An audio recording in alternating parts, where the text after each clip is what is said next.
Welcome back हमारी series में जो हम लोकल इन्वायरमेंट को लोकल मशीन पर एक डेवलपमेंट इन्वायरमेंट सेटअप कर रहे हैं।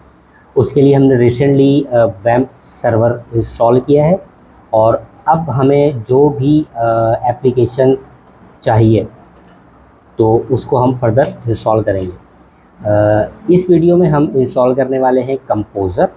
कंपोज़र बेसिकली एक सॉफ्टवेयर है जो मैजिकली आपकी किसी भी एप्लीकेशन की डिपेंडेंसीज़ को डाउनलोड आप करता है ईज़िली कमांड प्रॉम्प्ट से। अच्छा, अब आप में भी ये सोच रहे होंगे कि डेवलपमेंट बहुत ज़्यादा मुश्किल है क्योंकि इसमें कमांड लाइन का भी यूज़ होगा, हमें तो यूज़र इंटरफेस की आदत है, तो इस तरह से सोचने की ज़रूरत नहीं है। कमांड लाइन्स भी बहुत ज़्यादा आसान है इन केस अगर आपकी प्रैक्टिस हो जाती है। आप 1 से 2 दफ़ा 3 दफ़ा किसी भी चीज़ की एक प्रैक्टिस कर लेते हैं तो वो मेमोरेबल हो जाता है आपके लिए ईज़िली। तो इस वीडियो में हम इंस्टॉल करने वाले हैं कंपोज़र। लास्ट वीडियो में हमने इंस्टॉल किया था वैम्प सर्वर। कंपोज़र की ऑफिशियल वेबसाइट है getcomposer.org और ईज़िली हम इसको गूगल भी कर सकते हैं क्योंकि मेरा डिफ़ॉल्ट सर्च इंजन गूगल ही है मेरे क्रोम का, तो मैं यहाँ से कंपोज़र कर लेता हूँ। और जो भी वेबसाइट मैंने आपको बताई getcomposer.org, इस पर जाएंगे और हम चूँकि विंडोज़ पर हैं तो हम विंडोज़ की एग्जीक्यूटेबल फाइल डाउनलोड करेंगे। हम इसको चाहें तो कमांड लाइन के थ्रू भी इंस्टॉल कर सकते हैं। अच्छा, वीडियो ना बहुत ज़्यादा फॉर्मल नहीं रखेंगे, थोड़ी सी इनफॉर्मल रखेंगे ताकि मज़ा आता रहे वीडियो को देखने में, क्योंकि ये जो टॉपिक्स है ना ये थोड़े से ड्राई टॉपिक है तो नींद बहुत जल्दी आती है हमें ऐसे टॉपिक की वीडियो देखने के लिए। तो हमने बने रहना है अपनी वीडियोज़ में और पूरी सीरीज़ आप जब देखेंगे तो आप अपने आप को एक स्किल सेट में पाएंगे कि हाँ, मुझे इस वीडियो से कुछ वैल्यूज़ मिली है। और हमारा मकसद भी यही है वीडियोज़ बनाने का। हर कोई वीडियोज़ बना रहा है लेकिन हमारा मकसद ये है कि इन वीडियोज़ को बनाते हुए हमें जो भी एरर्स मिलेंगे, क्योंकि ज़्यादातर लोग ये एरर्स नहीं दिखाते हैं, वो स्किप कर देते हैं, कट कर देते हैं और फिर वीडियो को दोबारा से रिज्यूम करके आपको थोड़ा सा गाइड कर देते हैं। हम इन वीडियो एरर्स जो भी मिलेंगे, क्योंकि कोई भी इंसान अक्ले कुल नहीं है, तो मुझे भी बहुत सारी चीज़ें पता हैं लेकिन बहुत सारी चीज़ें याद नहीं रहती, तो हम उसको at the time video recording हम उसको साथ साथ रिजॉल्व करेंगे। तो ये एक बहुत छोटा सा सॉफ्टवेयर है कंपोज़र का, 1.71 MB का, तो मैं इसको क्विकली डाउनलोड कर लेता हूँ। लेकिन इसको मैंने ऑलरेडी डाउनलोड करके रखा हुआ है, मे बी के इंटरनेट किसी वजह से डिस्कनेक्ट हो जाए तो हमारा जो इन्वायरमेंट है वो डिस्टर्ब ना हो। तो ये कंपोज़र डॉट सेटअप ऑलरेडी मैंने डाउनलोड करके रखा हुआ है और वैम्प हम पिछली वीडियो में इंस्टॉल कर चुके हैं, तो इसको मैं डिलीट कर देता हूँ। तो राइट क्लिक करके इसको इंस्टॉल करेंगे। अच्छा, पिछली वीडियो में मैंने बताया था आपको कि किसी भी सॉफ्टवेयर को इंस्टॉल करने के लिए कोई भी ऐसा रॉकेट साइंस नहीं है जो हमें ना पता हो, या हर किसी को पता होता है। लेकिन मैं इस वीडियो को बनाने का मकसद ये है कि इंस्टॉलेशन के वक्त भी हमें कुछ एरर्स मिलते हैं तो वो भी हमें पता होने चाहिए कि उनको किस तरीके से रिजॉल्व करना है। तो ये कंपोज़र की इंस्टॉलेशन अभी स्टार्ट हो रही है, इसमें कुछ ऑप्शंस आएंगे जो मैं आपको बताऊंगा किस तरीके से करना है। रिसेंटली बेसिकली मेरे पास मशीन पर ऑलरेडी बहुत ज़्यादा टेस्टिंग हो चुकी है, बहुत सारी प्रीवियस वीडियोज़ हम बना चुके हैं। तो जिस तरह से ये आपको यहाँ पर कमांड लाइन की एक कमांड मिल रही है, लेकिन जब इनिशियल फर्स्ट टाइम आप इंस्टॉल कर रहे होंगे तो ये आपके पास ब्लैंक आएगा, ये ऑप्शन ब्लैंक रहेगा। तो हमें इसको बाय डिफ़ॉल्ट एक पाथ देना होगा कि ये हमारी PHP के साथ कनेक्ट कर पाए। करंटली आप देख रहे हैं यहाँ पर 8.1.13 PHP वर्जन में यूज़ कर रहा हूँ, जो कि मेरे पास वैम्प सर्वर से आ रहा है, जो कि रिसेंटली पिछली वीडियो में हमने डाउनलोड और इंस्टॉल किया था। मैं जाता हूँ लोकल होस्ट में, उसके बाद जाता हूँ मैं बिन की डायरेक्टरी में, उसके बाद PHP के मेरे पास यहाँ पर 4 वर्जन अवेलेबल हैं। अगर आपने प्रीवियस वीडियो देखी है तो उसमें आपने देखा होगा कि ये 4 वर्जन्स हमारे पास इंस्टॉल थे, प्री इंस्टॉल थे वैम्प सर्वर के पैकेज के साथ। और लारावेल को इंस्टॉल करने के लिए अगर हम करंट टाइम की बात करें तो इस वक्त लारावेल 10 आ चुका है और लारावेल 10 की मिनिमम रिक्वायरमेंट है कि वो 8.1 होना चाहिए। हमारा PHP का वर्जन एटलीस्ट मिनिमम 8.1 होना चाहिए, तो हम इसको 8.1 से ही ले लेते हैं क्योंकि प्रीवियसली भी हमने 8.1 ही किया हुआ है। लेकिन अगर आप इसको 8.2 भी करेंगे तो कोई भी प्रॉब्लम नहीं होगी। हम इसको 8.1 करते हैं, PHP की फाइल XG फाइल को सिलेक्ट करके ओपन करते हैं तो ये फाइल हमारा ऑटोमेटिक यहाँ पर आ जाएगा। अगर हम यहाँ पर मैं आपको क्विकली करके दिखा सकूँ कि 8.2 को अगर हम करेंगे, राइट नाउ मेरे पास स्क्रीन पर 8.1 है यहाँ पर, और मैं अब 8.2 की डायरेक्टरी में इसको ओपन करता हूँ तो ये मेरे पास 8.2 हो जाएगा। अब ये मुझसे पूछेगा, ये आपका वो इन्वायरमेंट है जो इनिशियल फेज में आपको नज़र आएगा कि add this PHP to your path, it will be replace the existing entry. अच्छा, ये एग्जिस्टिंग एंट्री कहाँ हो रही है? ये एग्जिस्टिंग एंट्री हो रही है आपके सिस्टम इन्वायरमेंट में। चूँकि मेरी थोड़ी सी प्रैक्टिस ऐसी रही है कि मैं शॉर्ट से यूज़ कर लेता हूँ, तो आप भी सिस्टम इन्वायरमेंट सर्च कर सकते हैं। प्लस अगर आपके पास ये ऑप्शन अवेलेबल नहीं है तो माई कंप्यूटर पर राइट क्लिक करेंगे और वहाँ से सिस्टम इन्वायरमेंटल बॉटम पर आएगा। मैं आपको ना कोई चीज़ सर्च करके भी दिखा देता हूँ।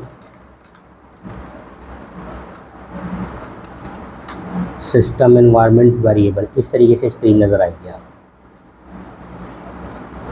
आप माई कंप्यूटर पर राइट क्लिक करेंगे और सिस्टम इन्वायरमेंट पर क्लिक करेंगे, फिर यहाँ से आपके पास ये सेम स्क्रीन ओपन हो जाएगी जो इस वक्त मेरे पास यहाँ पर ओपन हुई है, सिस्टम इन्वायरमेंट पर। यहाँ से एडिट करेंगे, यहाँ से हम अपना पाथ एडिट कर सकते हैं। जैसे मेरे पास 8.1 ऑलरेडी आ रहा है, क्योंकि प्रीवियसली मैंने बहुत प्रैक्टिस की है इस वीडियो को बनाने के लिए, तो इस तरह से ये ऑलरेडी आ रहा है। अब जैसे ही मैं इसको अपडेट करूँगा आपकी कंपोज़र की 8.2 को, तो ये मेरा पाथ अपडेट हो जाएगा। मैंने इसको ऐड किया, ऐड टू पाथ, इसको मैं क्लोज़ कर देता हूँ इन केस एरर से बचने के लिए, और इसको मैं 8.2 करके नेक्स्ट करता हूँ। तो अब कंपोज़र को ऐसा बताया गया है कि कंपोज़र ने जो इंस्टॉलेशन करनी है वो 8.2 की PHP के साथ करनी है। अच्छा, इस चेक पर लगाने की ज़रूरत नहीं है, इसको चेक लगाने की ज़रूरत नहीं है। Use a proxy server to connect to the internet, क्योंकि आजकल कोई भी प्रॉक्सी के थ्रू इंटरनेट नहीं यूज़ करता। इन केस हम ऐसे इन्वायरमेंट में है कि हमें प्रॉक्सी की ज़रूरत है, तो हमें फिर यहाँ पर प्रॉक्सी देना लाजमी होगा। उसके बाद हम नेक्स्ट करते हैं और इसको इंस्टॉल करते हैं, और ये इंस्टॉलेशन क्विकली कंप्लीट भी हो जाएगी। चूँकि वीडियो इतनी लेंदी नहीं है फ़िलहाल, तो मैं साथ साथ लारावेल को भी इंस्टॉल करके आपको दिखा देता हूँ। अच्छा, कंपोज़र को चेक करने के लिए क्या तरीका है कि कंपोज़र हमारे पास सिस्टम में इंस्टॉल है या नहीं, तो हम सिंपली एक कमांड लिखते हैं कमांड प्रॉम्प्ट पर कहीं भी कंपोज़र, तो ये हमें यहाँ पर बता देता है कि कंपोज़र मेरे पास लेटेस्ट वर्जन इंस्टॉल्ड है।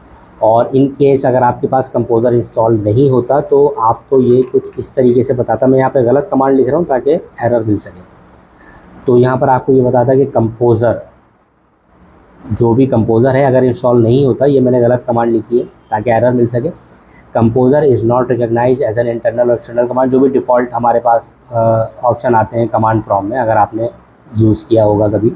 लेकिन मोस्टली केसेस में हम जब लारावेल की तरफ जाएंगे तो मोस्टली हम कमांड प्रॉम्प्ट ही यूज़ करेंगे, लेकिन कमांड प्रॉम्प्ट हम वो VS कोड के टर्मिनल के थ्रू यूज़ करेंगे ताकि हमें पता हो। साथ साथ हमारा डेवलपमेंट, जो हमारा एक लारावेल को यूज़ करने का मकसद भी है कि डेवलपमेंट को रैपिड करना है, क्विकली हमने डेवलपमेंट करनी है, और कोशिश करेंगे कि माउस को भी कम से कम हाथ लगाएं, सारा काम कीबोर्ड से करने की कोशिश करेंगे। तो जैसे कि कंपोज़र इंस्टॉल हो चुका है, अब क्विकली मैं यहाँ पर ना लारावेल की डॉक्यूमेंटेशन भी खोल लेता हूँ ताकि वहाँ से हम कुछ डॉक्यूमेंटेशन देख के आगे बढ़ सकें। मेन पेज आगे खोल लेता हूँ।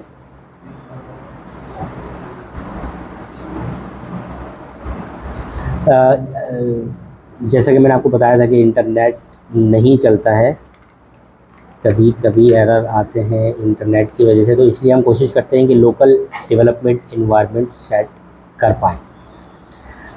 अच्छा जी, तो यहाँ पर अलग अलग इंस्टॉलेशन के स्टेप्स हैं। अगर आप मैक ओएस के लिए तो मैक ओएस की कमांड फॉलो कर सकते हैं, अगर आप लिनक्स पर हैं तो लिनक्स की कमांड फॉलो कर सकते हैं। मैं चूँकि विंडोज़ पर हूँ तो विंडोज़ की कमांड फॉलो करूँगा।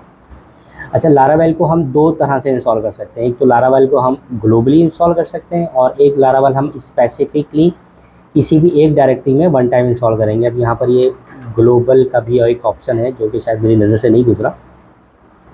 तो ये दो तरीके हैं, सिंगल प्रोजेक्ट क्रिएट करने के लिए और लारावेल को ग्लोबली इंस्टॉल करने के लिए। अब चूँकि हम कंपोज़र इंस्टॉल कर चुके हैं तो हमें लारावेल को इंस्टॉल करने की ज़रूरत नहीं है। हम डायरेक्ट लारावेल की जितनी भी डिपेंडेंसीज हैं उनको एज अ प्रोजेक्ट में डाउनलोड कर लेंगे। लेकिन बेस्ट प्रैक्टिस क्या होती है? बेस्ट प्रैक्टिस होती है कि लारावेल को आप ग्लोबली इंस्टॉल कर लें और उसके बाद एक शॉर्ट कमांड के थ्रू अपना प्रोजेक्ट बना लें। मैं यहाँ पर कुछ शॉर्ट कमांड्स भी आपको बताऊँगा। हम आ जाते हैं अपने लोकल इन्वायरमेंट में, जो कि लोकल होस्ट हमने प्रीवियसली इंस्टॉल किया, वेब सर्वर लोकल होस्ट की डायरेक्टरी में।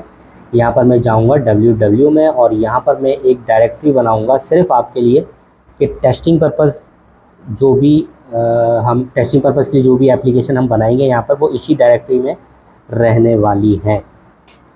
तो यहाँ पर मैं क्विकली एक नाम दे देता हूँ।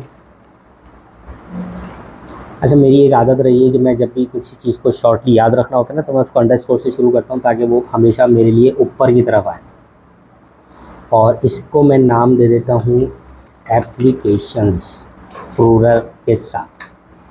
अब इस डायरेक्टरी में हम सारे लारावेल के प्रोजेक्ट इंस्टॉल करने वाले हैं। जितनी भी टेस्टिंग करेंगे, जितनी भी वीडियोज़ आने वाली है वो सारी इसी एप्लीकेशन के फ़ोल्डर में रहेंगी। अब मुझे यहाँ पर कमांड प्रॉम्प्ट खोलना है, तो मेरे पास दो ऑप्शन है।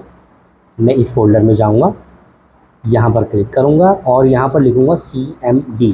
तो ये डायरेक्टली इस कमांड में मेरे पास, इस डायरेक्ट पाथ में मेरे पास CMD का टर्मिनल ओपन हो जाएगा। और अगर मैं चूँकि मैं अभी हमने बात भी की थी कि माउस को कम से कम हाथ लगाने की कोशिश करेंगे, तो मैं दबाऊँगा Alt D प्रेस करेंगे और यहाँ पे लिखेंगे CMD और ये हमारे पास टर्मिनल ओपन हो जाएगा। क्विकली देख लेते हैं कमांड। ये कमांड है कंपोजर क्रिएट प्रोजेक्ट। तो जैसा कि मैंने आपको बताया कि ये सिंगल प्रोजेक्ट क्रिएट करने के लिए, और ये इससे भी सिंगल प्रोजेक्ट ही क्रिएट होगा, लेकिन हम इसको ग्लोबली इंस्टॉल कर लेते हैं ताकि हमारी कमांड भी शॉर्ट हो जाए। First command, second command, project name, first command, second command, third command, project name. तो यहाँ पर हमारे पास एक कमांड का स्पेस रहेगा, एक कमांड बचेगी। तो हम क्विकली लारावेल को ग्लोबली इंस्टॉल कर लेते हैं। इसके लिए कमांड है कंपोज़र। हम कंपोज़र को बता रहे हैं कि हमें कंपोज़र चाहिए और हमें चाहिए ग्लोबल। ये ग्लोबल का वर्ड हम यूज़ करेंगे। उसके बाद कंपोज़र, ये जो आगे चीज़ इंस्टॉल करने वाले हैं हमें ग्लोबली करनी है, तो उसके लिए हम लगाएंगे रिक्वायर। कि हमें रिक्वायर क्या है वो हम इसके आगे लिखेंगे, लारावेल इंस्टॉलर। अच्छा, ये कैप्स वगैरह का मसला नहीं है, ये इससे भी हो जाता है। अच्छा, इससे पहले ना मैं एक चीज़ आपको, बल्कि ऑलरेडी मैंने इंस्टॉल किया हुआ है तो वो मेरे ख्याल से एरर देगा, तो हम इसको करते हैं लारावेल इंस्टॉलर और ये हमारे पास इस डायरेक्टरी में अवेलेबल रहेगा अनटिल अनलेस हम विंडोज़ को रीइंस्टॉल नहीं करते। तो ये लारावेल आपके पास क्विकली इंस्टॉल हो जाएगा। अच्छा, ये बात हो रही है अभी लारावेल की, हम लारावेल की एप्लीकेशन को इंस्टॉल नहीं कर रहे हैं, हम सिर्फ लारावेल को इंस्टॉल कर रहे हैं। अब जो भी एप्लीकेशन हमने बनानी है उसके लिए हमें सेपरेट लारावेल चाहिए ही होगा। तो उसके लिए अब हम ये कमांड यूज़ करेंगे, लारावेल न्यू प्रोजेक्ट और आगे प्रोजेक्ट का नाम क्विकली लिख देते हैं, लारावेल न्यू। हमारी इस प्रोजेक्ट का नाम होगा लारावेल डॉट लोकल होस्ट। अच्छा, ये लारावेल डॉट लोकल होस्ट रखने की वजह ये है कि जब आप इस एप्लीकेशन को, आप अभी ये समझ रहे हैं कि आपकी जो मशीन, जो लोकल मशीन है वो as a web server react करेगी, तो इसलिए हम इसको लारावेल डॉट कॉम, तो ये कॉम की जगह हम लोकल होस्ट कर देते हैं। हम इसको डॉट कॉम भी कर सकते हैं, उसके बाद फिर हमें होस्ट फाइल में जाके चेंजेस करनी पड़ेगी। वो भी आइंदा आने वाली वीडियो में मैं बताऊंगा कि एक डॉट कॉम का डोमेन आप अपनी लोकल मशीन पर किस तरीके से सेटअप कर सकते हैं। ग्लोबली सेटअप नहीं होगा, सिर्फ लोकल मशीन पर, एक सिंगल मशीन पर वो सेटअप हो जाएगा। तो हम यहाँ पर इसको इंस्टॉल कर देते हैं और ये लारावेल इंस्टॉल होने में थोड़ा सा टाइम लेगा, तो मैं वीडियो को यहाँ पर करूँगा पॉज और जैसे ही लारावेल इंस्टॉल हो जाएगा मैं क्विकली इसी स्क्रीन से रिज्यूम बैक करूँगा। अच्छा जी, तो ये हमारे पास लारावेल इंस्टॉल हो चुका है सक्सेसफुली और अब हम इसको क्विकली चेक कर लेते हैं कि आया इज़ एवरीथिंग वर्किंग। तो इसकी एक कमांड होती है, सबसे पहले तो मुझे प्रोजेक्ट में जाना पड़ेगा। प्रोजेक्ट का नाम है हमारा लारावेल डॉट लोकल होस्ट और यहाँ पर जाके हम PHP आर्टिसन सर्व करेंगे। अगर आपने कोऑर्डिनेटर यूज़ किया है या केक PHP वगैरह यूज़ किया है तो इसमें कोऑर्डिनेटर में स्पार्क की कमांड होती है, इसमें आर्टिसन की कमांड होती है। आर्टिसन के थ्रू ये फर्दर अलग अलग कमांड्स को रन करता है। तो इसमें हम करते हैं सर्फ PHP आर्टिसन सर्फ, और ये हमारी अभी लोकल सर्वर इसने हमें बना के दे दिया है 127.0.0.1:8000। और इसको हम क्विकली यहाँ पर ओपन भी कर लेते हैं। ये हमारा सर्वर ऑन हो गया। अब मे बी कि ये सवाल होगा आपका कि यार जब यही करना था तो हमने वेम सर्वर क्यों इंस्टॉल किया। अब यहाँ से वेम सर्वर हमने इसलिए इंस्टॉल किया कि अब हमें अगर PHP माई एडमिन खोलना है डेटाबेस के लिए, क्योंकि डेटाबेस चाहिए होगा हमें एप्लीकेशंस के लिए। अगर हम कोई स्टैटिक वेबसाइट बना रहे हैं तो फिर तो ये ठीक है, और अगर हमें डेटाबेस के साथ कनेक्टिविटी करनी है तो फिर हमें लाजमी एक ऐसी पैकेज चाहिए जो बैकएंड पर हमारा SQL की सर्विसेज को रन कर पाए। आप विंडोज़ का IIS भी यूज़ कर सकते हैं उसके लिए, और MySQL भी यूज़ कर सकते हैं। तो हम चूँकि वेम सर्वर यूज़ कर रहे हैं तो हम क्विकली उसको ऑन कर लेते हैं, और उसके बाद वेम सर्वर में हम अलग से एक डायरेक्टरी भी बनाएंगे जहाँ पर हम इसको डायरेक्टली लोकल होस्ट .new के नाम से ऑन कर पाएँ। चूँकि ये वेम सर्वर रिसेंट वर्जन है और ये बहुत सारी सर्विसेज अभी ऑन कर रहा है, इसलिए आपको इतने सारे ये पॉपअप्स नज़र आ रहे हैं। डज़ नॉट एग्जिस्ट, कोई प्रॉब्लम नहीं है, ये अभी भी रन हो जाएगा हमारे पास। ये आपको आधी स्क्रीन इसलिए नज़र आ रही है कि मेरे पास यहाँ पर 2 screen at a time connected है, और ये हमारे पास वेम सर्वर रन हो चुका है। इसके 2 आइकन आ रहे हैं, इसमें से एक को हम एग्जिट कर देते हैं। जो हमने बात की थी अभी अपनी मशीन को, लोकल मशीन को एज अ वेब सर्वर किस तरह से रिएक्ट करवाना है। तो PHP आर्टिसन यहाँ पे हमने जितनी भी दफ़ा इसको रिफ़्रेश किया है ये उतनी दफ़ा यहाँ पर रिफ़्रेश हुआ है, और हम इसको क्लोज़ करने के लिए Ctrl+C यूज़ करते हैं ताकि हमारा जो वेब सर्वर है वो बंद हो जाए। अच्छा, अब क्विकली मैं आपको बता दूं कि इस एप्लीकेशन को जो हमने रिसेंटली इंस्टॉल की है laravel.localhost के अंदर, हम इसको VS कोड में ओपन किस तरह से कर सकते हैं। तो मेरे पास प्री इंस्टॉल्ड है VS code, visual studio code, और इसकी एक शॉर्ट कमांड होती है कोड डॉट। तो ये हमारा प्रोजेक्ट ओपन कर देता है VS कोड में। हमारे पास ये लारावेल की तमाम डायरेक्टरीज़ और सब डायरेक्टरीज़ और इंडिविजुअल फाइल्स सारी यहाँ पर आ चुकी हैं। हम इसको एग्ज़िट कर देते हैं यहाँ से, और वेम सर्वर को एक दफ़ा रीस्टार्ट कर लेते हैं। अच्छा, मैं आपको कुछ एरर्स यहाँ पर अभी जब हम लारावेल पे जाएंगे तो कुछ एरर्स हम यहाँ पर जनरेट करेंगे, और नॉर्मली वो एरर्स इनिशियल लेवल पर आते ही हैं। अगर हमारी कॉन्फ़िगरेशन में किसी तरह की कोई प्रॉब्लम है तो वो एरर्स हमें यहाँ पर दिखने वाले हैं, और उन एरर्स को किस तरीके से रिज़ॉल्व करना है। क्योंकि नॉर्मली जो वीडियोज़ आपने देखी होंगी लारावेल की DB माइग्रेशन की या DB सीड की, तो उसमें आपको ये एरर मिलते हैं, एरर नहीं नज़र आते, और वो वीडियो शूट करने वाले पहले से एरर्स को रिज़ॉल्व करके रखते हैं। तो हम यहाँ पर क्विकली क्या करते हैं, मैं आपको यहाँ पर 2 तरह के एरर जनरेट करके दिखाऊंगा। सबसे पहले लारावेल की एप्लीकेशन को हम इस तरीके से समझ रहे हैं कि ये हमारा एज एक लोकल इन्वायरमेंट है और ये as a web server react कर रहा है।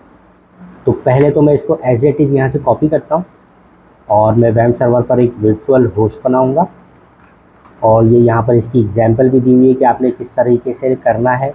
तो वेब के लिए हमें / चाहिए होता है, विंडोज़ के लिए हमें / चाहिए होता है। तो हम ये / लगा लेते हैं क्विकली यहाँ पर जहाँ भी हमें ज़रूरत है, और उसके बाद हम इसको अपडेट कर देते हैं। अच्छा, अब ये वेब सर्वर है, बेसिकली ये ऑटोमेटेड सिस्टम नहीं है, तो इसको हमें मैन्युअली रीस्टार्ट करना पड़ेगा। इसको मैं 2 दफ़ा रीस्टार्ट करूँगा, उसकी वजह भी मैं आपको बताऊँगा कि क्या है।